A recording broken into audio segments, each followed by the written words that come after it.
Yeah, so my name's Jess Beckling. I convene the Western Australian Forest Alliance, and I'm really very humbled and honoured to speak for the forests of the Southwest Australia ecoregion, which is on Noongar country. It's made up, you can see on the map here in the very southwest corner, of 4 ecoregions, bioregions rather. The Jarrah is the largest. And then there's also the Warren, the Avon wheat belt, and the Swan coastal plain. Can you tell us a bit about your forest community and why?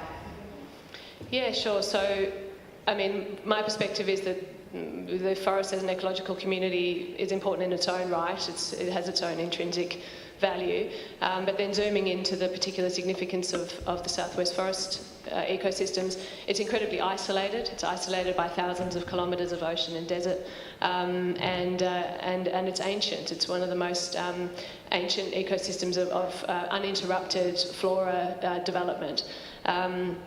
It's also incredibly diverse. It grows in one of the world's only 36 global biodiversity hotspots, and it's recognised as being one of those hotspots because of the incredible variety of life, but also the threats posed to that biodiversity. Look, the forests are fundamental to the survival of that flora because of its isolation and the fact that they're globally unique. They've got nowhere else to go, and they're facing these profound threats. So there's a Jarrah tree. So Jarrah trees are known to reach 1,000 years old. And tingle trees, which you'll see in a minute, especially the red tingle, which is where I live, have a very limited extent. They only grow within 30 kilometres of Walpole town, so an incredibly limited extent. And they're only able to grow there because of the perfect climatic conditions, including a very high rainfall all year round. And they can reach there's one of them now, these incredible sizes. That one is apparently 24 metres through the middle. So, you know, these incredible forests that you've got nowhere else in the world, that, as Susie was saying, you know, that the value of their age is really profound for all sorts of really important ecosystem function reasons. But also it just brings such awe to us, I think, as people, to see that kind of timelessness represented in a place that you can wander around in.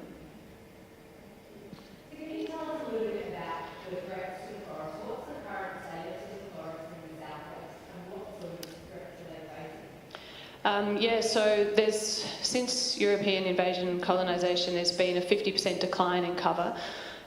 These maps show that decline, but as Susie said, it's exactly the same in Western Australia. That kind of, it is deceptive because underneath the canopy, the degradation that's been experienced is really profound. So there's been a 50% decline overall for agriculture and urban development infrastructure, but there's only 9% remaining original old-growth forests in the southwest. That's important because when you lose those big old trees, again, as Susie said, and you lose that other mature structure and function, you lose the capacity for that forest to support all of the forest-dependent flora and fauna. And then also, obviously, since the wood chipping industry took hold in the mid-70s, the forests have been logged at an industrial scale. So we've had this incredible, 200 hectares at a time. It's 40 hectares now. That's what they look like. That photograph was taken 3 weeks ago. 40 hectares at a time now, but up until very recently, 1994, 200 hectares at a time, right across creek lines, absolutely no habitat left behind, every single tree gone. And then the fire comes through afterwards to burn up all of the remaining wood, and you're just left with this churned up mud and charred stumps and logs that were left behind, considered unmerchantable. That's what's still going on now. In the Karri forest, the land is replanted, all in rows, nice evenly spaced to make it easy to log again in 80 to 100 years' time, with only one species, the Karri tree. So the Marri trees, which are critical to the diversity, the real keystone ecological species in the forest, are pulled out at the first and second thinning. So in 80 to 100 years' time, you've just got this tree farm, just Karri trees, all the same size, only the one species, all in rows, easy to log with machines.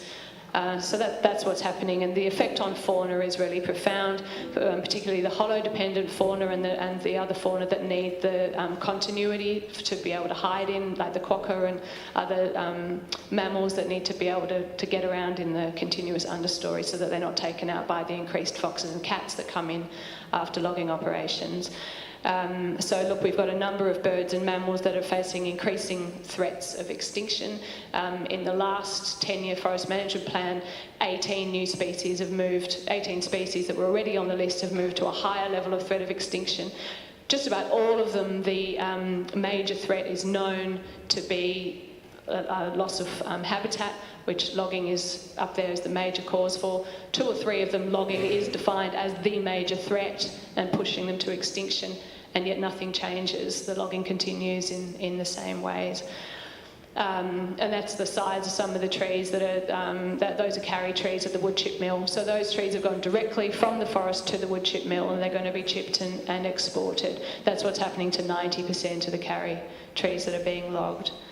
So similar story in the Jarrah, but the other issue there is the spread of Phytophthora dieback, which is spread during logging operations. And then we've also got a major threat from mining and inappropriate fire.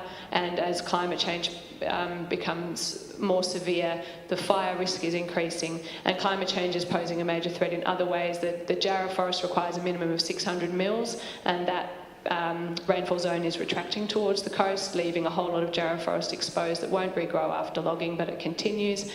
And those giant tingle trees that you saw a photograph of, that's no doubt the last cohort that we'll see of those tingles, because we just don't have that 1400 millimetres of rain there anymore, and certainly not all year round.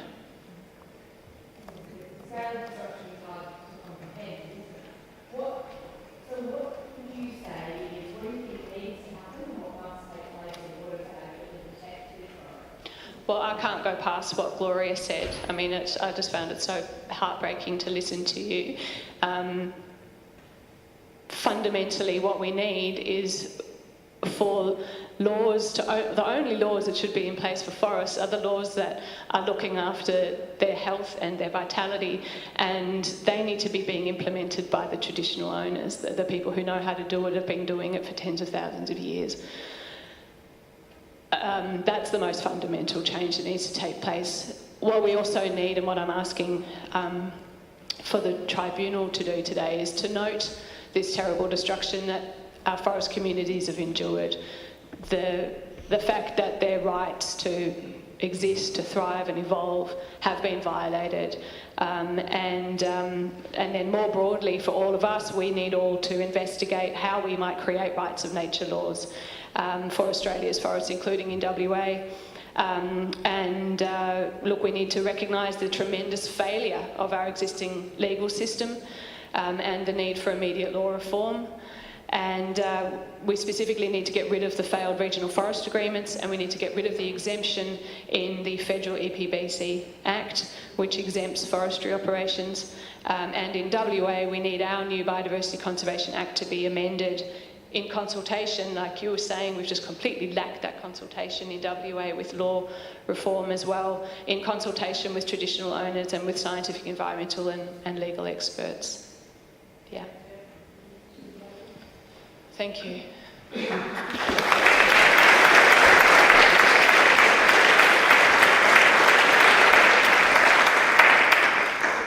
I'm actually glad this morning that I made explicit mention that this is a space for emotional art.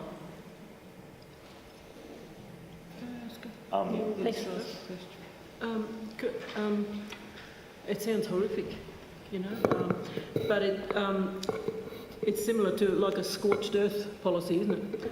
And of course I can certainly identify with that in various places in Queensland like that are being compared to countries like Brazil, you know, that just continually just wipe out land, all land besides forests and so on. But has anyone looked at, or perhaps we might get it in the next speaker, but the economic, comparing what the economic profits are as opposed to the economic loss of land like this. Do you know what I mean?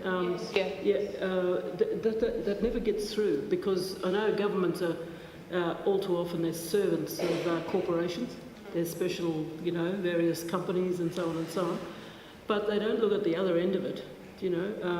What is actually economically being lost, but also the rate of destruction. Like, for example, can we say in 10 years or 20 years or less that it'll all be gone? Do you know, is there some, and I guess there would be scientific kind of evidence for that too. When is it going to be the last, the last forest standing kind of thing? Yeah, so in terms of the economics, the Australia Institute have just done a report for us actually that will be released in the next few days, and they've also done one for New South Wales forests and for Tassie's as well. Victoria's, I'm not sure. But in WA, over the last 4 years, the losses from logging have totaled $40 million. So we know that it's costing us money as well to log, because it's not financially viable anymore. It costs more to put in the roads, to chop the trees down, and then the royalties are so low than we get back in revenue. But ironically, we think, so I'm only over talking about how beautiful the trees are and how terrible the destruction is. Maybe we'll only cut through when we start talking about the economics. But then we provide that sort of material to mainstream media, and that doesn't get picked up. But sometimes it does, and we get a few days in the media, but it doesn't continue and make the sort of traction that you'd hope, that you'd assume that it would. And then also, look, I should mention that we did make a very big... we did have a very big win in 2001, and we got 300,000 hectares of old-growth forest into the national park. So we do have a sizable amount of what is left of the old-growth forest now protected. But those forests that we're still losing, they will all be gone soon. The Karri forest that they're mostly logging now has only got 15 to 20 years left in it, and then they'll only be in their regrowth. Yeah. Thank you, Jess, for a incredibly disturbing, meticulous, forensic analysis of what is a grotesque and rapacious ecocide that has been occurring in our midst. And I am interested, with this reference that's been made by yourself and Susie to the 36 biodiversity hotspots in the world, and that there's difficulties in getting any traction with kind of law reform in Australia, looking further afield internationally, and looking at the UN World Heritage Committee, but whether there's ever been any thought into how civil society might make an acknowledgement of these places that may not require state endorsement. Let's do it. I think that's up to all of us to make that happen.